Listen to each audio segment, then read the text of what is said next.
Right now, in my personal observation and many observations of former rebels, of former cadres, na hindi na makapagsalita yung iba pang mga observers, we are now witnessing a failure of leadership and failure of governance under the administration of Bongbong Marcos Jr. Bongbong Marcos Jr. is now being reduced significantly as a nominal head of the government, nominal head of the state. The real executioners of powers, the real manipulators of the levers of power and authority of the government right now is no longer, it appears, Bongbong Marcos Jr., but rather his cousin Martin Romualdez and some other personalities sa likod niya. Ang problema natin ngayon, sa sobrang pananahimik at sobrang hindi paggalaw at pagsweto, hindi pagkontrol sa abuso ng kanyang pinsan, lumalabas na kinukonsinti ito ni Bongbong Marcos Jr. Therefore, it has become an apparent pattern of failure of leadership. Sinong magsasalba sa atin? Constitutionally, when the president fails to exercise the mandate of authority vested in his office as president, he can relinquish and resign and turn over the leadership of government to the constitutional successor, which is the vice president. Yan po ang legal at allowed by the Constitution. Pag hindi niya ginawa yon at magpapatuloy itong... Ayun po guys, so natunghayan nyo na ang aking introduction. Ito po ang interview ni ating buting Sir Dan, isang vlogger din, na na-interview ko doon sa Quezon Circle. So nakasama namin siya, o nakasama nila ako sa pagtitipon nila doon sa DOJ para sumuporta sa ating dating Pangulong Rodrigo Roa Duterte. So ito yung interview niya at pinaunlakan naman siya at ito po ay ating ipatutunghay sa inyo. Napakaganda po ng mga tanong at sagot na nagmula sa ating brother travelers na si Sir Dan. At ito nga po, ating tutunghayan na. At bago po tayo magsapol guys, ako po ay magpapasalamat muna sa aking mga viewers at ang aking mga subscriber na patuloy na sumusuporta sa ating YouTube channel, DIY KKV Informative. Maraming salamat po sa inyo. So ito po, maraming tanong si Sir Dan. Ang ating lang pong i-highlights ay patungkol po dun sa ating sitting President Bongbong Marcos Jr. So, ganda po yung kanyang sinasabi dito at kanyang obserbasyon patungkol sa ating Kongreso at sa ating sitting President Ferdinand Bongbong Romualdez Marcos Jr. So ito po, meron din siyang panawagan dito. At Sir Dan, maraming salamat po sa pag-i-interview mo sa ating butihing anchor na si Ka Eric Celis ng Laban Kasama ang Bayan. At ang balita ko po ay sila po ay nakasuspended 14 days or 2 weeks hanggang, kung di po ako nagkakamali, ay hanggang sa 10 o 5 ng Enero ng 2024. So, eto na po. Simulan na po natin. At again, Sir Dan, thank you very much po sa pag-interview ko sa inyo at sa pag-interview kay Ka Eric Celis. Eto na po sila.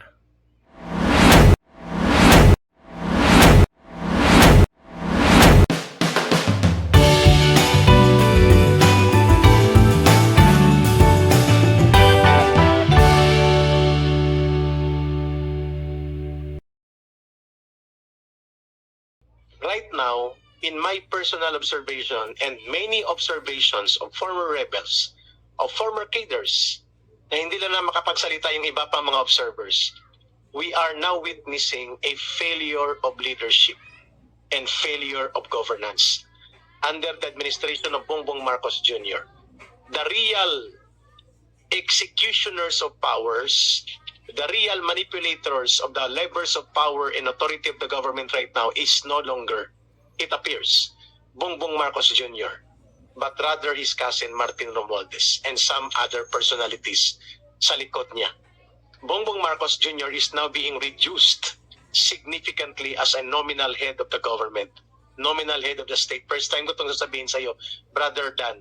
Delikado po ito sapagkat ang ibinoto at binigyan ng kapangyarihan ng sovereign will of the people on 2022 May last year with 31 million mahigit na boto and 32 million sa kanyang vice presidente ay hindi po si Martin Romualdez kundi si Ferdinand Marcos Jr. at si Sara Duterte. Ang problema natin ngayon, sa sobrang pananahimik at sobrang hindi paggalaw at pagsweto, hindi pagkontrol sa abuso ng kanyang pinsan, lumalabas na kinukonsinti ito ni Bongbong Marcos Jr. Therefore, it has become an apparent pattern of failure of leadership. Sa tanong ng ating vlogger o media partners natin, sinong magsasalba sa atin? Constitutionally, when the president fails to exercise the mandate of authority vested in his office as president, he can relinquish and resign and turn over the leadership of government to the constitutional successor, which is the vice president. Yan po ang legal at allowed by the Constitution. Pag hindi niya ginawa yon at magpapatuloy itong ang gumagampan at gumagawa ng kapangyarihan at poder ay nanggagaling sa isang ahensya ng gobyerno, which is Congress under the leadership and control and manipulation and monopoly of power of Martin Romualdez, na hindi naman siya presidente. Kapag pinabayaan niya ng ating Pangulong Bongbong Marcos Jr., mag-i-escalate po ang failure of leadership towards failure of governance. Magkakaroon ng kaguluhan sa bansang ito. And I don't want to be speculating on something negative against our country. But doon tayo papunta, Brother Dan. Doon papunta ang bansang ito. Huwag sanang maging totoo ang pananaw na yan, na may failure of leadership na ngayon, at may incompetence on the part of the president at nagkakaroon ng apparent digression papunta sa failure of governance, which will make the call of the public or people valid for the president to give up his position and power as president and relinquish it to the vice president as his constitutional successor para maputol itong pang-aabuso nila Martin Romualdez.